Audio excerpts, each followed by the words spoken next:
दर्शक नमस्कार। यति बेला हामी त्यस्तो मानिस भएको ठाउँमा आइपुगेका छौँ जसमा अनगिनत कुराहरू छन्। यो देशको अधिवक्ता, अखिल नेपाल क्रान्तिकारीका पूर्व विद्यार्थी नेता, त्यसपछि यति बेला भने विप्लवले नेतृत्व गर्दै गरेको नेपाल कम्युनिस्ट पार्टीका नेता, पृथक विषयमा रहेर कुराकानी गर्ने र तपाईलाई यो देशको राजनीतिक हलचल कहाँनिर पुगेका छन् त भन्ने विषयलाई कभर गर्ने एक किसिमको जमर्को गर्दैछौँ। आशा छ यस कार्यक्रमले पृथक रूप लिनेछ। स्वागत छ यहाँलाई। हजुर, धन्यवाद। के छ, आराम छ? हजुर, सन्चै छु, ठिकै छ। धेरै लामो समय पछाडि कुराकानी गर्ने अवसर मिल्यो। हजुर, मलाई लाग्छ यो एक हप्तामा पनि मैले धेरै कल तपाईँलाई गरेँ। हजुर, तपाईँले नाइ भन्नु भएन, तर समय चाहिँ ठ्याक्कै दिनु भएन। होइन? हजुर, हुनसक्छ तपाईँको त्यो कार्य व्यस्तता हो, म त्यतातिर गइनँ। तपाईँहरू भन्ने गर्नुहुन्थ्यो हामी राजनीतिमा आउँदैनौँ, तर सधैँभरि यो देशका सुशासनका खातिर चाहिँ हामी बुलन्द आवाज निकालिरहन्छौँ वा खबरदारी गरि नै रहन्छौँ। हजुर, त्यसो भनेको केही समय यता अब तपाईँहरू पनि आउनुभयो। यसो हेर्दा हजुर, आखिर कुर्सीको मोह त तपाईँहरूलाई पनि रहेछ नि, होइन? वास्तवमा हामी नेपालको एउटा वैकल्पिक शक्तिको रूपमा हाम्रो पार्टीलाई हामीले स्थापना गर्दै लिएर आएका हौँ। नेपालमा थुप्रै पार्टीहरू छन्। ती थुप्रै अथवा दर्जनौँ पार्टीहरूमा एउटा पार्टी थप्ने हाम्रो रहरको कारणले हामीले हाम्रो पार्टी नेपाल कम्युनिस्ट पार्टी, जसलाई महासचिव कमरेड विप्लवले नेतृत्व गर्नुभएको छ, त्यो पार्टी हामीले बनाएका होइनौँ। नेपालमा थुप्रै प्रकारका समस्याहरू छन्।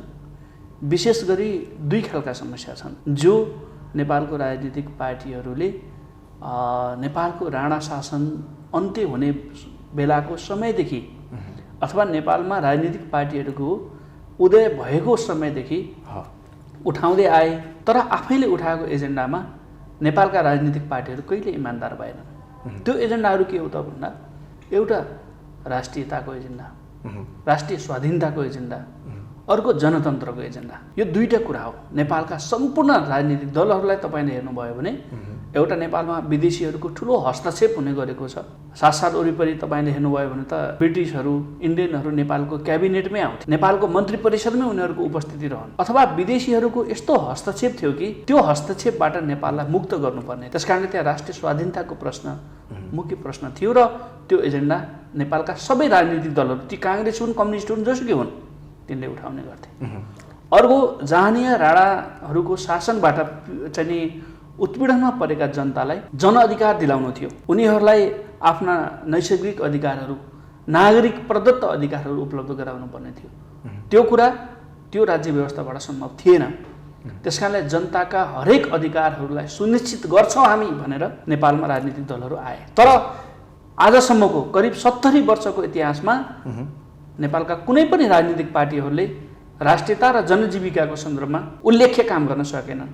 राष्ट्रियता झन् कमजोर हुँदै गयो। अझ पछिल्लो पटक तपाईँले हेर्नुभयो भने होइन, एमसिसी लगायत राष्ट्रघाती सन्धि सम्झौता हेर्दाखेरि विदेशीहरू माइक्रो म्यानेजमेन्टको लेभलमा नेपालमा हस्तक्षेप गर्ने तहमा आइपुगे। नेपालमा उनीहरूले आफ्ना दलालहरू सिर्जना गरे। राष्ट्रियता त्यो ठाउँमा पुग्यो।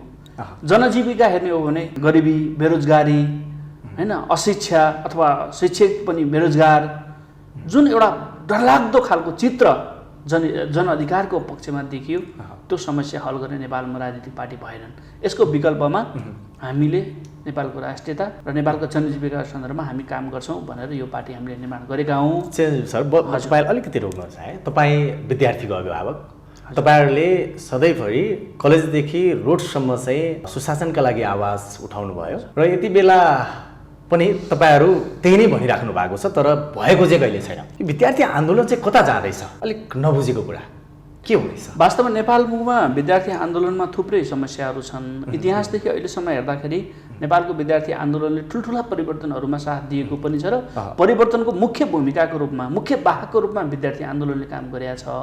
त्यो कुरा सही कुरा हो। तर नेपालको विद्यार्थी आन्दोलनले जुन स्तरमा आफूलाई उठाउन सक्नु पर्थ्यो, इमान्दारिताका साथ नेपालको विद्यार्थीहरूको हक अधिकारको लागि जसरी नेपालका विद्यार्थी सङ्गठनहरू लड्न पर्थ्यो, त्यो चाहिँ फेरि निश्चय नै त्यसमा केही सीमाहरू छन्। हामी आफै पनि नेपालको विद्यार्थी आन्दोलनको एक समय नेतृत्व गर्थ्यौँ। नेपालका सबै विद्यार्थी सङ्गठनका नेताहरूलाई हामीले एकताबद्ध पनि गऱ्यौँ र संयुक्त विद्यार्थी आन्दोलन चलायौँ पनि। विभिन्न सीमाहरूका बावजुद, विभिन्न समस्याहरूका बावजुद नेपालको विद्यार्थी आन्दोलन यहाँले भन्नुभएको जस्तो अलि हराएको जस्तो देखिए तापनि फेरि यो आन्दोलन सशक्त बनाउन चाहिँ जरुरी छ। हराएको जस्तो होइन, म चाहिँ यसलाई हराएको नै मान्छु। कारण के भन्दा त्यो भन्न नि सकिन्छ। कारण के हो भन्दा तपाईँहरूले अहिले गरिरहेको राजनीति देशलाई, समग्र देशलाई हेर्ने हो भने स्कुलमा अलिकति कम होला, स्कुलबाट कलेज जाने भनेको चाहिँ राजनीति नै गर्न जाने वा राजनीतिको अड्डा चाहिँ भएको छ होइन। अनि त्यहाँनिर गएर विद्यार्थीहरू पाठ्यपुस्तक कम, राजनीतिक किताबलाई बढी पढ्ने, तपाईँहरूले भने चाहिँ रोडमा पनि आइपुग्ने, सबै कुराहरू गर्ने। तर अहिले रिजल्ट चाहिँ हेर्दा यो देशमा कुनै एउटा त्यस्तो विद्यार्थी नेता जसले नेतृत्व गरिरहेको पाउनु भएको छ? ठ्याक्कै विद्यार्थीकै नाम भन्न त अप्ठ्यारो छ, किनभने तपाईँले भने जस्तो उल्लेख्य विद्यार्थीको पक्षमा विद्यार्थी आन्दोलनले काम गर्न नसकेको कुरा चाहिँ सत्य हो। अब जहाँसम्म राजनीतिको कुरा छ, नेपालमा विद्यार्थीहरूले राजनीति गर्नुपर्छ, राजनीतिमा चासो दिनुपर्छ। तर के राजनीतिमा चासो दिनु पर्यो भने राष्ट्र र जनताको हितको राजनीतिमा चासो दिनु पर्यो। विद्यार्थी त्यो ठाउँसम्म नपुग्नुको कारण चाहिँ के हुनसक्छ सर? जहाँ नेतृत्व हुन्छ त्यहाँसम्म नपुग्नुको कारण चाहिँ के हुनसक्छ? अब यसका केही कारणहरू छन्। एउटा कुरा के छ भने विद्यार्थीहरू चाहिँ नेतृत्व तहमा पुग्न नसकेका केही कारणहरू छन् कि। एउटा कारण के छ भने हाम्रो नेपालको एकदम सामन्तवादी सोचाइ छ, त्यो चिन्तनले काम गरेको छ। नेपालका तपाईँ हेर्नुभयो भने नेपालका राजनीतिक पार्टीका नेताहरू जो पहिलो पुस्ताका नेताहरू छन्, उनीहरू चाहिँ तपाईँको आफूभन्दा तल्लो पुस्तालाई पुस्तान्तरण गर्नै चाहँदैनन् उनीहरू होइन। जति बेलासम्म चाहिँ बा हुँदासम्म छोरो किन अगाडि बढ्ने भन्ने खालको मसान घाटमा पुगेपछि मात्रै चाहिँ पुस्तान्तरण होला जस्तो एउटा यो समस्या छ। अर्को कुरा भनेको के भने अहिलेका युवा पुस्ताहरूमा पनि सक्षमताको एउटा अभाव छ। युवा मात्रै भनेर हुँदैन, उनीहरूको विचार के छ, उनीहरूको दृष्टिकोण के छ, उनीहरूको गतिशीलता के छ, उनीहरूले राष्ट्र र जनताको पक्षमा कस्ता खालका योजनाहरू दिइराखेका छन् भन्ने कुरा पनि हो। खालि चाहिँ तपाईँको होइन एकदम चाहिँ अब चाहिँ हृष्टपुष्ट शरीर एकदम चाहिँ होइन युवा होइन 32-35 वर्षको उमेरको हुँदैमा त्यसलाई युवा पनि भनिँदैन। त्यस कारण एउटा स्वयं युवाहरूमा पनि समस्या छ होइन। अर्को कुरा के छ भन्नुहुन्छ भने नेपालको जो समग्र चाहिँ नि यो आर्थिक उत्पादन प्रणाली छ, यसले पनि के गर्छ भन्नुहुन्छ भने जुन निम्न पुँजीवादी चिन्तन प्रणाली छ, यसले पनि युवाहरूलाई अगाडि बढ्न चाहिँ नि रोकेको छ। अनि चौथो कुरा के छ भन्नुहुन्छ भने युवाहरूमा पनि तपाईँको त्यो चाहिँ एकता छैन कि होइन। विभिन्न पार्टीहरूमा विभक्त भएको छन् होइन। उनीहरूको पुस्तै के भएको छ भने चाहिँ तपाईँको विभिन्न खेमाहरूमा बाँडिएको छ कि, विभिन्न आइडियोलोजीहरूमा चाहिँ तपाईँको बाँडिएको छ युवाहरू। त्यस कारणले युवाहरू चाहिँ एकताबद्ध हुने चाहिँ तपाईँको हुनै दिइराखेका छैन अथवा हुने वातावरणै तयार भएको छैन। के चाहिँ तत्त्व हो त्यो जसले रोकिरहेको छ? अनि त्यो चाहिँ नि मैले भने त्यो चाहिँ नि विभिन्न अब खालको नेपालको जुन राजनीतिक परिस्थिति छ नि, त्यो परिवेश र परिस्थितिको कारणले युवाहरू बाँडिन बाध्य भएका छन् होइन। अब क्रमशः अहिले पछिल्लो राजनीतिलाई हेर्दाखेरि कम्तीमा युवाहरू अलिक फरक सोचका साथ अगाडि आइराखेको भन्ने कुरा तपाईँमा अलिकति हेरि पनि राखेका छौँ। सायद युवाहरूलाई बुझ्ने र युवाहरूलाई नेतृत्वमा लग्ने अथवा पुस्तान्तरणको सवाल चाहिँ नि अब नेपालको राजनीतिमा अलि नयाँ ढङ्गले अगाडि आउला र अलिकति जनताको, अलिकति राष्ट्रको अथवा अलिकति युवाको पक्षमा चाहिँ अब त्यो दिशातिर चाहिँ विषयहरू जाला भन्ने लाग्छ। तपाईँहरू अब ट्याक्कै अहिले चाहिँ अब राजनीतिमा आउने भन्ने तपाईँहरूको एउटा एक किसिमको बाहिरिनु भएको छ, यसरी खुलेर अन्तर्वार्ता पनि लिन पाइएको छ। तपाईँहरू थोरै समय भयो बाहिर आउनु भएको। अब यो विप्लव भन्ने बित्तिकै चाहिँ मान्छेको त्यो मनस्पटलमा के छ भन्दा ढुङ्गामुढा गर्ने, तोडफोड गर्ने, अझ उस्तै पऱ्यो भने गाडीहरू त जलाइ नै दिने, टायर बाल्ने वा तोडफोडको अर्को नाम विप्लव भन्ने मान्छेको त्यो मानसपटलमा बसिरहेको छ। यो अवस्थामा होइन यो अवस्थामा हजुर। तपाईँहरू यो चुनावी एजेन्डा लिएर आइरहँदा के जनताले विश्वास गर्ला नि त? वास्तवमा विप्लव चाहिँ नि यो तपाईँलाई विप्लव अथवा उहाँले नेतृत्व गर्नुभएको पार्टीलाई कहीँ केही दुर्घटना भयो भने सम्झिने विप्लवै होला, विप्लवले गर्यो पक्का। यो चाहिँ कहीँ के भयो, कहीँ चाहिँ आग लागि भयो भने विप्लवले गर्यो कि भन्ने मानिसको यो चाहिँ नि त्यो दिमागमा यो चाहिँ नि गलत खालको प्रचार हो। विप्लव भनेको अथवा नेपाल कम्युनिस्ट पार्टी भनेको एउटा आन्दोलन हो, त्यो एउटा विद्रोह हो, अन्यायका विरुद्ध विद्रोह हो, अत्याचारका विरुद्धको विद्रोह हो, भोकमरीका विरुद्ध विद्रोह हो, बेरोजगारका विरुद्ध विद्रोह हो, होइन, राष्ट्रघातका विरुद्ध विद्रोह हो। त्यो जनताका आफ्ना अधिकारहरूको लागि विद्रोह हो। क्या आज नेपालमा विप्लव जे भन्नुहुन्छ तपाईँ, त्यो भनेको के हो भने त्यो एउटा विद्रोह हो, त्यो अधिकारको लडाइँ हो। त्यो त्यसलाई त्यसरी बुझ्नुपर्छ हामीले। जस्तो तपाईँले भन्नुभयो पहिला पहिला अलि केही समय केही वर्ष अगाडि तपाईँले हेर्नुभयो भने एकपटक धेरै ठुलो चाहिँ नेपालमा बहस पनि भयो। भारतले कोसीका हाम्रा सबै ढोकाहरू थुनिदियो, 56वटै ढोकाहरू थुनिदियो, नेपालतिर त्यत्रो ठुलो डुबान भयो होइन। त्यो बेला जनताले के भने विप्लव कहाँ छ होइन, विप्लव कहाँ हुनुहुन्छ, आउनुहोस् देशमा यस्तो पर्यो। जनताले गुहार्ने विप्लवलाई यहाँ पेट्रोलियम पदार्थको महँगी चाहिँ बढ्छ, कालाबजारी बढ्छ, त्यति बेला जनताले विप्लवलाई सम्झिन्छ होइन। यहाँ ठुल्ठुलो अन्याय हुन्छ। यहाँ चाहिँ नि तपाईँको ललिता निवास तपाईँलाई थाहा छ, यत्रो ठुलो जब भ्रष्टाचारको केस आउँछ त्यति बेला जनताले विप्लवलाई सम्झिन्छ। जसले करोडौँ रुपियाँ अरबौँ रुपियाँ राज्यको पैसा जनताको पैसा दोहन गर्छ त्यति बेला विप्लवलाई सम्झिन्छ। त्यस कारणले के छ भने प्रचार गरिए जस्तो, जबरजस्ती प्रचार गरिए जस्तो हाम्रो पार्टीको जो विरुद्धमा प्रचार गरिन्छ त्यो गरे जस्तो यो पार्टी होइन। त्यस कारणले के छ भने उहाँ भनेको अथवा हाम्रो पार्टी भनेको के हो भने जनताको अधिकार स्थापित गर्ने एउटा चाहिँ नि संस्था हो, त्यो विद्रोह हो, अन्यायका विरुद्ध अत्याचारका विरुद्ध विद्रोह हो। एउटा कुरा यो अलिकति नबुझेको कुरा चाहिँ तपाईँहरू जहिले भन्दै आउनु भएको छ हामी अरूभन्दा पृथक छौँ, फरक छौँ, वा हाम्रो फरक प्रावधान छ, फरक आइडियाज छ भन्नुहुन्छ। र यति बेला तपाईँहरू त्यही जहाँ अन्य 96वटा त पार्टी दर्ता नै भइसकेका छन् भने अन्य पार्टीहरू लाइनमा छन्, यो पार्टीहरूको हुलमुल बिचमा अब तपाईँहरू पनि आउनुभयो। तपाईँहरूमा फरक चाहिँ के छ? अब हेर्नुहोस्, फरक धेरै छ, यो अत्यन्तै महत्त्वपूर्ण कुरा हो यो होइन। के अर्थमा फरक छ भन्नुहुन्छ भने हाम्रो विचार, हाम्रो दृष्टिकोण, हाम्रो व्यवहारमा तपाईँले नेपालका राजनीतिक पार्टीहरू र हाम्रो पार्टीमा हेर्नुभयो भने आकाश जमिनको फरक छ। हामीले सोच्ने हाम्रो देशको जनताको विषय, हाम्रो राष्ट्रको विषय, यो सबै विषयमा जब तपाईँले हामीलाई व्यवहारको कसीले नापेर तपाईँले हेर्नुहुन्छ त्यति बेला हामी र अरू पार्टीमा के फरक छ छुट्टिनु तपाईँले छुट्याउन सक्नुहुन्छ। तपाईँले लिपुले कालापानीमा हाम्रो पार्टीले गरेको सङ्घर्षलाई हेर्नुहोस्, काँडे तारमा के अरे चाहिँ यो सिमानामा हामीले चाहिँ नेपाल भारतको सिमानामा हामीले काँडे तार लगायौँ, त्यो घटनालाई तपाईँले हेर्न सक्नुहुन्छ। नेपालको जब जब नेपालमा भ्रष्टाचार बढ्छ, महँगी बढ्छ, अन्याय अत्याचार हुन्छ त्यसको विरुद्ध हामीले उठाएको आवाज हेर्नुहोस्। जब जब राष्ट्रघातका अनेक प्रपञ्चहरू नेपालमा रचिन्छ, एमसिसी गरिन्छ, बिप्पा गरिन्छ, तपाईँको थुप्रै चाहिँ अहिले चाहिँ एसपिपीको कुरा आइराखेको छ, यो सबै कुरालाई तपाईँले हेर्नुभयो भने अरू पार्टी र हाम्रोमा आकाश जमिनको अन्तर तपाईँ देख्नुहुन्छ। जब हामीलाई मान्छेले निष्पक्ष भएर स्वतन्त्र भएर हामीलाई हेर्छ धेरै कुराको फरक छ। यो देशलाई साँच्चै माया गर्ने, यो देशका जनतालाई साँच्चै माया गर्ने र नेपालमा साँच्चै परिवर्तनको एउटा संवाहकको रूपमा तपाईँले हाम्रो पार्टीलाई पाउनुहुन्छ। तपाईँले कहीँ भेट्नु न भ्रष्टाचार, अनैतिक होइन, राजनीतिक चाहिँ तपाईँको बेइमानी, धोकाधडी त हाम्रो पार्टीमा कहीँ पनि छैन नि। त्यस कारणले के छ भने अरू पार्टी र हामीमा धेरै कुराहरूको फरक चाहिँ अब यसले छ। यो तपाईँहरू अहिले जुन कुराहरू भनिरहनु भएको थियो यो विगत 5 वर्ष अगाडि पनि यही कुराहरू सायद हुन सक्थ्यो होला। ट्याक्कै यो तपाईँहरूको पार्टी यसरी टुक्रिनुको कारण चाहिँ के हो सर? पार्टी टुक्रिँदै गएको छ नि, तपाईँको कुरा र पार्टी अलिकति त्यसलाई चाहिँ भन्छ नि त्यो जसरी जम्दै जानुपर्ने हो, जसरी तह विशेष जानुपर्ने हो, त्यो चाहिँ टुक्रिँदै आयो सर। त्यो कुरा तपाईँले भन्नुभएको कुरा सही कुरा हो होइन। अब यो नेपालमा एउटा निम्न पुँजीवाद भन्ने एउटा प्रवृत्ति छ कि, त्यो निम्न पुँजीवाद भन्ने हेर्नुहोस् अत्यन्तै डरलाग्दो प्रवृत्ति हो। त्यो प्रवृत्तिको कारणले गर्दा नेपालमा हाम्रो पार्टी मात्रै होइन थुप्रै कम्युनिस्ट पार्टीहरू चाहिँ फुट्छ। हाम्रो पार्टी त अब खासै फुटेको होइन, केही मान्छेहरूले पार्टी छोडेका मात्रै हुन् होइन, तर हाम्रो पार्टी त एकताबद्ध नै छ।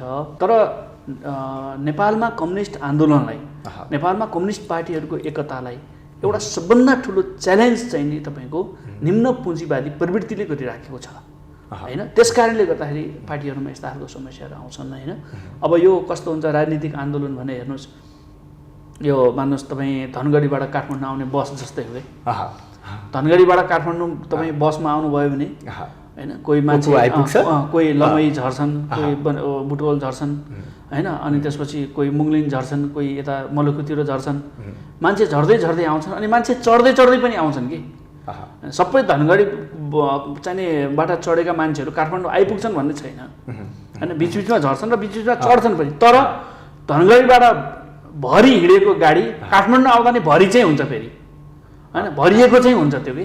त्यस कारणले गर्दा के हुन्छ, राजनीतिक आन्दोलन राजनीतिक यात्रा भनेको के हो भन्नुहुन्छ भने त्यो चाहिँ नि फेरि राजनीतिक विषयपछि शैक्षिक विषय पनि हो होइन। कसैलाई गर्न मन लाग्छ, कसैलाई मन लाग्दैन होइन। अब गर्न मन लाग्दासम्म गर्छ, गर्न मन नलाग्दासम्म छोड्छ। आफ्नो स्वार्थ पुरा हुन्जेलसम्म गर्छ कति होइन, स्वार्थ पुरा नहुने भएपछि पार्टी छोडेर जान्छ। त्यही कारण राजनीतिक यात्रा भनेको चाहिँ नि लामो कुरा हो।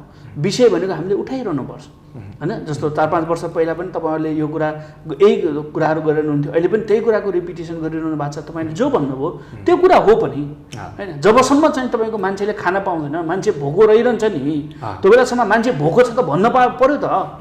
जबसम्म खानेकुरा पाउँदैन त्यो बेलासम्म भोको भन्न परेन त। अनि हिजो पनि भोको थियो, आज पनि भोको, भोलि पनि भोक, कति भोक भोक मात्रै भनिराखे भन्ने कुरा के हुन्छ भने भोकको समाधान नभएसम्म त भोक भन्न पर्यो नि त। त्यस कारणले गर्दा के हुन्छ भने जबसम्म राजनीतिक आन्दोलनमा जनताको र राष्ट्रको अधिकारहरू स्थापित हुँदैन त्यो बेलासम्म तपाईँले एकचोटि होइन, 1000 चोटि पनि होइन, 1,00,000 चोटि भए पनि तपाईँले जनताको अधिकारहरू बोलिरहनुपर्छ। अनि अर्को कुरा के छ भन्नुहुन्छ भने सत्य उसै स्थापित हुँदैन नि।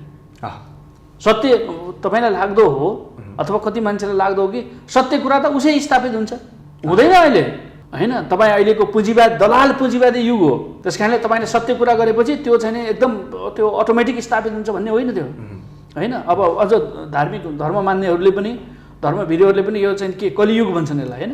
त्यस कारणले उताबाट हेर्दा यताबाट हेर्दा चाहिँ के छ भने दलाल पुँजीवादी युगमा तपाईँले सही कुरा गर्नुहोस्, सत्य कुरा गर्नुहोस्, त्यो कुरा चाहिँ उसै स्थापित हुँदैन। त्यसलाई पनि हरेक घन र ठक्क, दुःख, कष्ट, बलिदानी, हैरानी, जेल, हिरासत, कुटाई, सङ्घर्ष, यस्तोबाट चाहिँ के गर्नुपर्छ भने सत्य स्थापित गर्नुपर्छ, सत्यको अन्वेषण गर्नुपर्छ, त्यसलाई स्थापित गर्नुपर्छ। त्यस कारण सत्य भन्ने कुरा सजिलै स्थापित हुने होइन। राजनीतिक विषय पनि के हो भन्नुहुन्छ भने यो 2-4 दिन 2-4 वर्ष 10-8 वर्ष चाहिँ नि यसो हल्लेर यसो चाहिँ बाटोमा भटभटाउँदै हिँड्दैमा चाहिँ नि टिक्न पर्यो, टिक्न सकिन्छ भन्ने खालको नै हो। यहाँले भन्नुभएको त्यो कुरा सही हो कि निरन्तर आवाजहरू बुलन्द गरिरहन पर्यो, कोसिस गरिरहन पर्यो, राष्ट्र र जनताको पक्षमा बोलिरहन पर्यो। यति बेला भने ब्रेक लिने बेला भएको छ। दर्शक, हामी कुराकानी गरेर छुट प्रसङ्ग आउँछौँ। यो समय भने कमर्सियल ब्रेकपछि पुनः भेट्नेछौँ।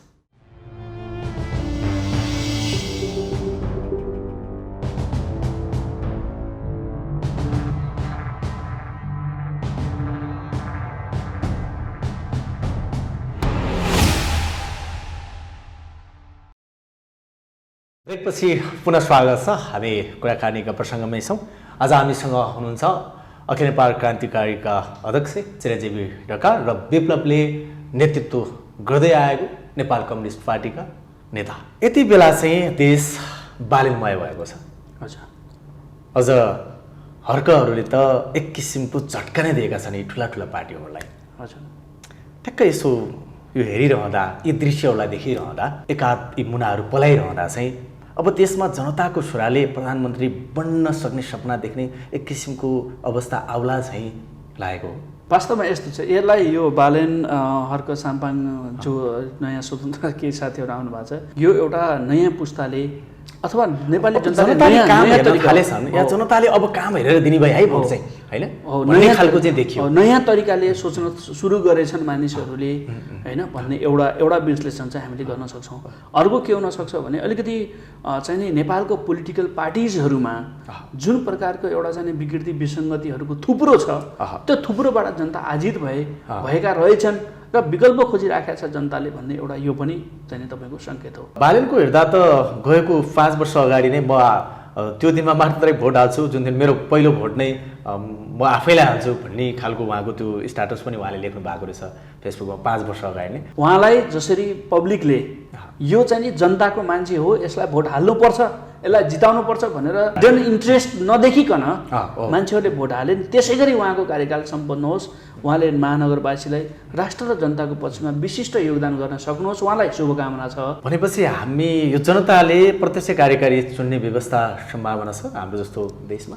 होइन, यस्तो हुन्छ। अब यो चाहिँ समाधान होइन, होइन बालेनजी आउने, त्यसपछि हर्कजी आउने, अर्को कोहीजी आउने, होइन यो चाहिँ समाधान होइन। कार्यकारी राष्ट्रपति, कार्यकारी प्रधानमन्त्री, यो चाहिँ नेपालको दीर्घकालीन समाधान होइन। नेपालको दीर्घकालीन समाधान भनेको के हो भने अहिलेको जो संसदीय व्यवस्था छ यो व्यवस्थाको अन्त्य गरेर वैज्ञानिक समाजवादी व्यवस्था नै के हो भने त्यसको समाधान हो।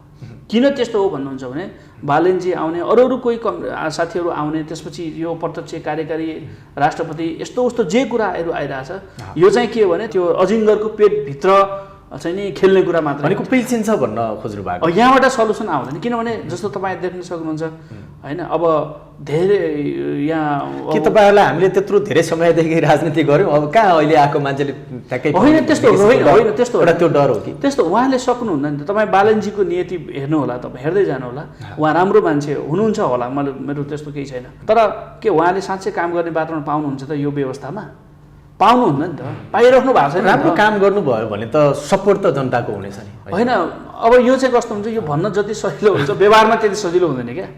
त्यसो भए त ल बालेनलाई चाहिँ अप्ठ्यारो पर्यो भनेर अहिले सबै जनताले मिलेर चाहिँ नि तपाईँको होइन फोहोरको चाहिँ नि एउटा आफ्नो घरमा राखे पनि हुन्थ्यो अथवा आफ्नो उसमा राखे पनि हुन्थ्यो। जनताले त त्यसो गर्दैन नि। बालेनलाई भोट हाल्ने हदसम्म सहयोग गर्यो उनीहरूले, तर अब काम त बालेनले गर्नु पर्यो नि। काम पनि बालेनको काम पनि जनताले गरिदिँदैन के, बालेनको काम बालेनले गर्नु पर्यो होइन। जनताले त के गर्यो भने उसलाई चयन मात्रै गरे हुन्।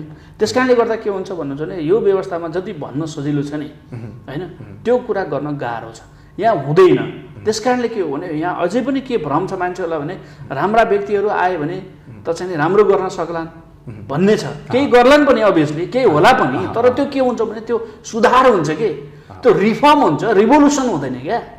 त्यस कारणले हामीले भने के हो भने नेपालको अहिले जति यो फोहोरको डङ्गुर छ नि, यत्रो पहाड छ नि फोहोरको, छ नि पहाडको फोहोर छ नि, यो फोहोरको पहाडलाई सफा गर्नको लागि चाहिँ नि यो कुचोले हुँदैन क्या, झाडुले हुँदैन क्या, साबिनले पनि भएन, हुँदैन। अब बुलडोजर चाहियो के, बुलडोजर चाहियो। त्यो भनेको के हो भने रिफर्म होइन, रिभोल्युसन हो। त्यो भएर हामीले के भनेको छ भने one solution revolution, that's all. संसदीय चुनावमा भाग लिनुहुन्छ वा लिनुहुन्न भने पनि किन लिनुहुन्न, र अर्को कुरा लिनुभयो भने चाहिँ तपाईँहरूका एजेन्डा चाहिँ के हुनेछ? वास्तवमा हेर्नुहोस्, हामीले के भनेका छौँ भने अहिलेको यो संसदीय व्यवस्था चाहिँ नेपालको समस्याको मूल कारण हो।